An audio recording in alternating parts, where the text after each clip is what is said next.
আসসালামু আলাইকুম এভরিওয়ান, সবাই কেমন আছেন? আশা করি সবাই ভালো আছেন। আল্লাহর রহমতে আমরা ভালো আছি।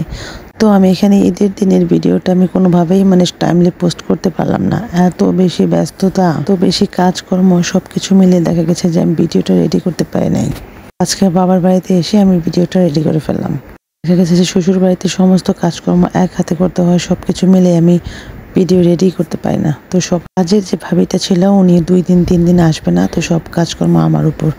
তো ঈদের দিন খুব ভোরে উঠেছি, উঠে আমি মিষ্টি জাতীয় সব খাবার রান্না করেছি।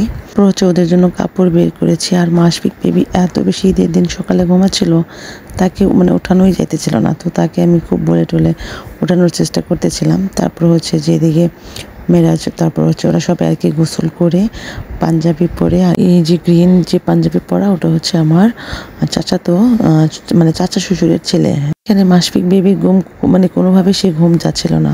তো ওদেরকে আমি একটু খাবার দিয়েছিলাম, খেতে চাচ্ছিল না। আর হচ্ছে আমাদের বাসার পাশে একটা ঈদ জামাত, তো সেখানে যাবে। মাসফিক বেবিকে নিয়ে কিছু খেলনা কিনে বাসায় দিয়ে তারপর হচ্ছে যে ওরা বড় যে ঈদ জামাত সেখানে গেছে নামাজ পড়তে।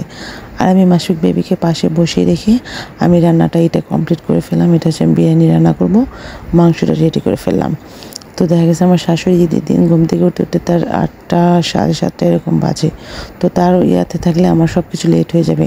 পুরো একটা মাস রোজা রেখেছে, টাইমলি যদি আমি খেতে দিতে না পারি তাহলে দেখা যায় যে ওদের একটু মনও খারাপ হয়। তো সেই জন্য ওরা নামাজ থেকে আসার আগে আমি রান্নাটা করে ফেলেছি। আর এই যে নামাজ থেকে এসে বিরিয়ানি রেডি দেখে মেরাজের বাবা, তারপর মেরাজ খুব খুশি হয়ে গেছে।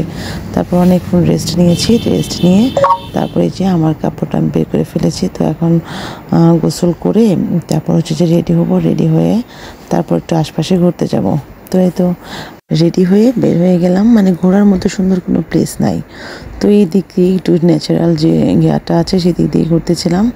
আর হচ্ছে যে অটো নিয়ে একটু রাস্তা দিয়ে আর কি ঘোরাঘুরি। তো এই জায়গাটা আমার কাছে খুব বেশি ভালো লাগে, একদম প্রকৃতি সবুজ। তো এই জায়গাটা আমি খুব বেশি পছন্দ করি। তো এই দিক দিয়ে একটু ভিডিও নিয়েছিলাম আর হচ্ছে একটু ঘুরতেছিলাম। তো খুব ভালো লাগতেছিল, পাখির অনেক ডাক ছিল। আর হচ্ছে যে বেশ লোকজন এই দিক দিয়ে ঘোরাঘুরি করতেছিল, ন্যাচারাল আর কি। আর ওয়েদারটা খুব ঠান্ডা ছিল, সব কিছু মিলিয়ে আলহামদুলিল্লাহ ভালোই লেগেছে। যদিও কাজকর্ম অনেক করতে হয়েছে, আসলে মেয়েদের বিয়ের আগে ঈদ এবং পরে ঈদ অনেক বেশি পার্থক্য। বাবার বাড়িতে থাকতে হাত ভর্তি মেহেদি দিতে আমার এখন একটু কোনো রকম টাচ করা আর কি মেহেদি দেওয়ার মতো সময়ও পাইনি। তো যাই হোক, সমস্ত কিছু কাজ শেষ করে এখন ঘুরতে বের হয়েছে। আর হচ্ছে যে একটা নিব, অটো নিয়েই তো ঘুরতে যাব। আর এই যে আমাদের সাথে রাজন আর রাফি। তো এই তো এইখান দিয়েই একটু রাস্তা দিয়ে হাঁটাহাঁটি করতেছিলাম। এখানে ভ্যান, রিক্সা, অটো কোনো কিছু পাওয়া যাচ্ছিল না। তো এখানে দাঁড়িয়েছিলাম বেশ অনেকক্ষণ, যে যদি কিছু একটা পাই তাহলে ওটা নিয়ে ঘুরতে যাবো। তারপরে তো একটা অটো পেয়েছিলাম। তো সেই অটোতে করে আমরা ঘুরতে যাচ্ছি, আশপাশে এলাকা আর কি একটু ঘুরে ঘুরে দেখবো। তাছাড়া আর কোনো ঘোরার জায়গা নেই। তো ভালোই লাগতেছিল, অনেক বাতাস ছিল। আর হচ্ছে এখানে একটা ব্রিজ ছিল, তো সেই ব্রিজের পাড়ে ঘুরতে গিয়েছি।